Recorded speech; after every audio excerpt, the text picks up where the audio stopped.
ఈరోజు భారతీయ జనతా పార్టీ మరి రాజధాని అయినటువంటి ఢిల్లీలో విజయ పతాకం వైపు వెళ్లి భారీ మెజారిటీతో మనం అధికారంలోకి వచ్చినందుకు చాలా సంతోషంగా ఉంది. దాని యొక్క విషయంలోనే ఈరోజు దేశవ్యాప్తంగా అందరూ కూడా భారతీయ జనతా పార్టీ నాయకులు కార్యకర్తలు ఎక్కడికక్కడ సంబరాలు చేసుకుంటున్నారు.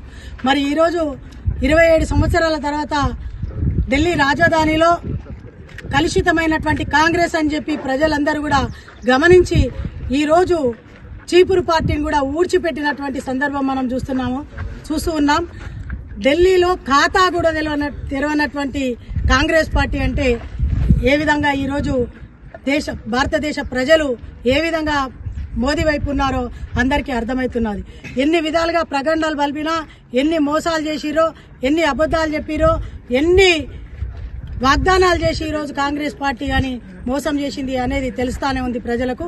కాబట్టి రాబోయే రోజులలో ఈరోజు దేశ ప్రజలకు అందరికీ అర్థమైంది, భారతీయ జనతా పార్టీ ఉంటేనే సురక్షితమైనటువంటి పార్టీ, దేశం బాగుంటుంది, ప్రజలు బాగుంటారు, పరిపాలన బాగుంటుంది అని ఈరోజు మరి ఓటుతో బుద్ధి చెప్పినటువంటి రాజధాని ఢిల్లీలోనే కాదు గల్లీలో కూడా ఈరోజు ఎక్కడ పోయినా ఎక్కడ ఉన్నా ఏదేమైనా ప్రజలందరూ కూడా ఒకటే నిశ్చయించుకున్నారు.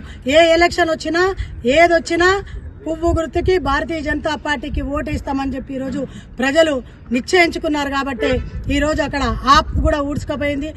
కలుషితమైనటువంటి కాంగ్రెస్ అని కూడా ఎక్కడ కూడా ఖాతా తెరవనటువంటి కాంగ్రెస్ కు బుద్ధి చెప్పారు. రేపు జరగబోయే ఈ తెలంగాణ రాష్ట్రంలో జరుగుతున్నటువంటి 4 ఎమ్మెల్సీ ఎలక్షన్స్లలో కూడా భారతీయ జనతా పార్టీకి ఓటేసి ఈరోజు తెలంగాణ రాష్ట్రంలో కూడా తప్పకుండా మోదీ ప్రభుత్వం రాబోయే రోజులలో ఏర్పడుతుందని చెప్పి నిదర్శనం అని చెప్పి సందర్భంగా తెలియజేస్తా ఉన్నాను. ఈరోజు కలుషితమైనటువంటి కాంగ్రెస్ పార్టీ ఎక్కడ కూడా గెలవదు.